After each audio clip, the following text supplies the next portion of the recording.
Hey there mga my loves, Cancer! Thank you so much for always staying here with me in this channel. So, before we start this reading, please be reminders muna tayo no, na hindi po ito for all of you guys. So, just take only what resonates here with you. At syempre, wala tayong gender here. So, babae, lalaki, LGBT, cross-watchers, or may placements kayo ni Cancer, no, you're all welcome here. Just take how this resonates. You can flip roles if you want. At syempre, no, at the end of the day, huwag niyo kakalimutan na meron kayong free will, no? Lagi kayong malayang gamitin.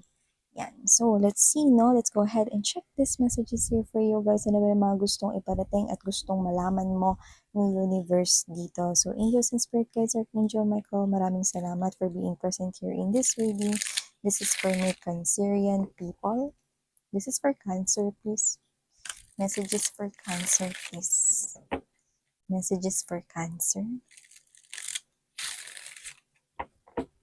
Messages for Cancer, please. Yung iba nag-iisip rito kung lilipat ng trabaho, maghahanap ng ibang trabaho, magbabrowse ng ibang trabaho, or papalitan yung business. Yan. Or yung iba doesn't have to be napapalitan yung business, pero pwede yung iba, I'm picking up very specific, papalitan yung lokasyon ng negosyo. Yan. Okay. So, if not, that's okay. Minention natin kasi nakita natin specifically. So, maaring yun ay clue sa someone here watching. So, yeah. Let's see, no? Yung mga messages here for you. Okay. Cancer. Let's see, guys. I hope you're having a great time now. So, you have here this Ten of Swords. You also have here the Six of Wands. Yeah, you've been in a long battle here. Nakita ko na yung iba literal na lumaban dito, no, kahit pinagtaksilan kayo rito ng mga taong pinagkatiwalaan ninyo. Hindi lang ito usapang puso or usapang romantic love life, no. Kahit sino yan na pinagtaksilan kayo, yung nakita nyo yun, kapa yun mga babes, no, hindi yan kapa ni Zoro, no, pero kapa yan ng mga nanlinlang, no, nandaya, nanloko, no, nag-iwan rito ng malaking trahedya sa buhay mo. Pero nakita mo, this is Everyday Witch Tarot, at ang transportation dito ay walang iba kundi ang broomstick na yan.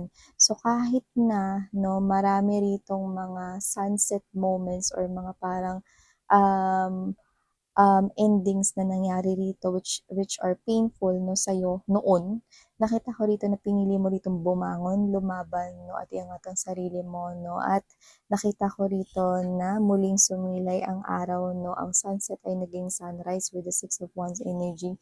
May tagumpay rito. Six of Wands ay this is a long time coming na victory, pero dumating na to sa buhay mo. So nakikita ko rito for a lot of my Cancerian people out there, ngayon iba na yung takbo at daloy ng buhay mo, no?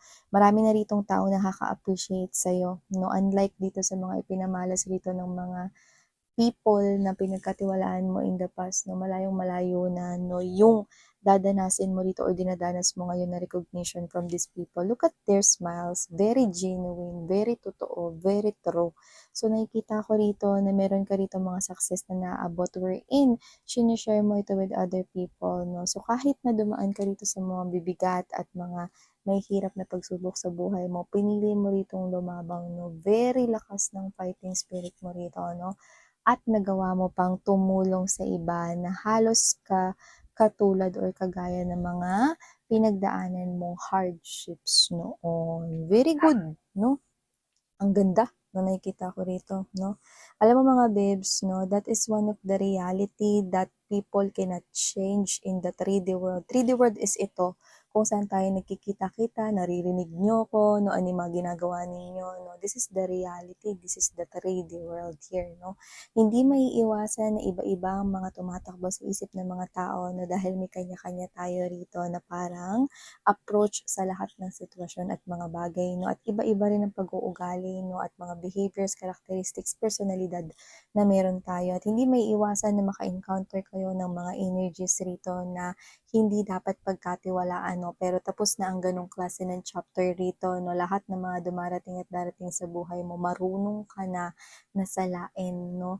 Ano man ang mga pagkatao nito, no? At marunong ka na ritong magbasa, no? Ng iyong intuition, no? Nakikinig ka, no? Sa pag-deal rito sa mga bagong business partnerships, bagong katrabaho, co-workers, colleague right here, bagong mga friends na gusto nitong maging kaibigan mo, no? Kahit anong connection, marunong ka nang sumala. Yan, no? So, let's see. We have here this, yan, no? Five of Wands energy. At dahil umaangat ang success mo, nakikita ko rito may mga tao na hindi nagugustuhan ito. Siyempre, ano pa nga bang pinagmumulan niyan, kundi ang una, nakikita kong wala silang magawa, pangalawa, inggit. Yan yung mga tao rito, no, na walang ginawa kundi pag-usapan kung ano mga babes, no, ang mga bagay na na-achieve mo. Pag-usapan at syempre pag pinag-uusapan, laging may halong negatibo. Ay, siguro nakamit niya yan kasi ano, nilandi niya yung boss. Ay, siguro kaya niya yung nakuha kasi nag-bribe siya or nag-ano siya, nagpa-sip-sip siya, no? Yan, yung mga ganyan, no?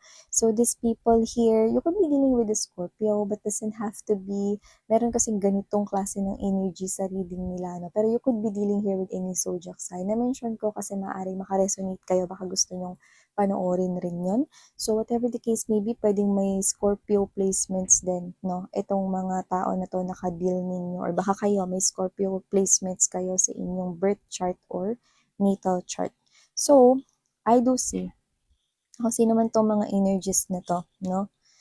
They want to talk about you. Okay, about your finances, how blooming you are. Beautiful. I'm seeing you here having a vacation with your dream destination. You could be traveling here, no, in the next few months. Or you could be, maganda yung magiging daloy ng kaperahan mo. Like, kaya mong mag-travel dito sa destination na gusto mo. No? Philippines man yan or outside the country, capable ka. No? At nakikita ko na meron ka pang may matitirang enough money. At saka inaalagaan mo yung well-being mo, no? Hindi ko alam bakit nakikita ko yung red highlights dito. Baka nagpa-highlights kayo, no? At literal na yan ay baka kulay red, no? Pero whatever the case may be, this is you taking care of your well-being, giving and treating to yourself, and you're maintaining here your calmness, serenity, and peace. Peace of mind. Sa kabila ng mga rumors, gossips right here, no, usap-usapan kasi rito, no, kung bakit ka rito nagtatagumpay, no, at itong mga tao na to laging dinidikit yung mga parang hindi magagandang bagay kung bakit mo yan nakuha, no, maaaring dinaya mo raw, nag-bribe ka, or inakit mo rito yung boss ng kumpanya, mga ganun, no. Very, very, very low ang energy ng mga to, no. These people here is seeing your success. Kitang-kita po nila yan, no? At kilala mo kung sino sila dahil nakaharap ka rito eh. Pero hindi ka nagbibigay ng atensyon sa kanila. Mas willing ka pang magbigay at tumulong rito, no? Sa ibang tao, no? Pwede tumutulong ka rin sa homeless or sa mga charities or kahit may madaanan ka lang, nagbibigay ka rito ng food or kapag meron ka rito extra money na dala, this is you helping here. Mas gusto mo pa mag-pay attention sa mga homeless at street children kesa rito sa mga chismoso-chismosa na yan, mga inggitero-inggitera na yan. Yan, no? At nakikita ko rito, Cancer, no, that this is you. Kahit na marami kang pinagdaanan noon, no, natutunan mo rito kung paano gumalaw sa buhay. Paano rito makipag-deal sa buhay, no? At yun ay ang kahit na kaliwat kanan, ang mga taong nag-traitor sa'yo at kahit hanggang ngayon, meron pa rin dito mga tao na hindi naniniwala sa kakayanan mo. Ayan, no? Hindi ka nag-pay attention sa kaliwa, hindi ka rin nag-pay attention sa kanan, nag-pay attention ka rito sa mga to. Mga tao rito na naniniwala, sumusuporta, at alam ang kakayanan mo. Okay? Tama yan, no? Tama yan. Yan. At nakikita ko rin dito na may opportunity ka ritong kukunin at tatanggapin, no, bago yan, na mas magpapa-improve pa rito sa kaperahan mo. So, go ahead and do that, no. At may nakikita rin ako ditong bagong katrabaho, no, hindi ko alam kung bakit hindi, maaring maging asot pusa kayo at first, or hindi kayo magkasundo, or hindi kayo maging close agad. Pero nakikita ko, no, na sa kamukat-mukat, ilang buwan lang ang lilipas, nakikita ko magiging close kayo. Yan, minsan ba magiging kami ba niyan? Malay ko sa inyo. So, nakikita ko rito sa ngayon, 'no, basta lagi lang kayo umantabay mga babes, 'no, kasi connect-connect naman yung mga reading natin dito, 'no, at araw-araw tuloy-tuloy naman din ang pagbibigay natin rito ng mga mensahe, 'no. Yun nga lang, collectives everyday yun, 'no, pero siyempre kapag nanonood rin kayo nun mahahagip rin siyempre ang energy ninyo, 'no. Tapos yung mga all signs na meron tayo niyan weekly, yan. So, nakikita ko rito 'no, na meron ditong taong paparating sa buhay mo. So, hindi ko alam kung ikaw yung bagong oportunidad, ikaw yung may bagong oportunidad rito sa pera na nakikita ko i-ga-grab mo 'yan. Posibleng ikaw yun, pero puwedeng siya yung bagong salta rito sa kumpanya ninyo 'no, kung saan, nakikita ko rito na una, mukhang hindi mo siya feel or hindi magiging maganda yung feel ng energy mo 'no, para sa taong 'to 'no, pero sa kalaunan nakikita ko magbabago 'yun. Ayan, so 'yan, kung maaaring may special rito na mag-evolve na feelings and emotions 'no, then you will see that 'no, take it slow. There are lots of pentacles right here, so there is some kind of a slow movement 'no, yet steady. 'Yan, so sa ngayon 'no, to be continued 'yun para sa inyo 'no, lalo na wala pa man din itong tao na 'to 'no, sa buhay ng iba sa inyo. Yung iba 'no, hindi pa kayo close pero nandiyan na siya. And at the bottom of the deck, we have here this Two of Pentacles energy, Five of Pentacles. Yeah, see, look at that. I'm seeing here someone, okay, na nagdadalawang isip kung hihingi ba siya rito ng tulong pinansyal sa'yo, no? So, this is someone here na I think family member or relative or could be your mom or dad specifically. Someone who is parang parent vibe. So, pwedeng guardian or someone here older than you. Nagdadalawang isip siya kasi nahihiya siya ritong lumapit sa'yo, 'no? But this is someone here that you love, 'no? Naging parte siya rito ng buhay mo at parte pa rin siya ng buhay mo. So, nakikita kong tutulungan mo siya. May wish fulfillment ka rin dito, pagdating rito sa pagpapamilya at love life. Kung ikaw 'to na magse-settle ka rito at gusto mo ritong maikasal, 'no, or getting married, nakikita ko 'yan for you guys.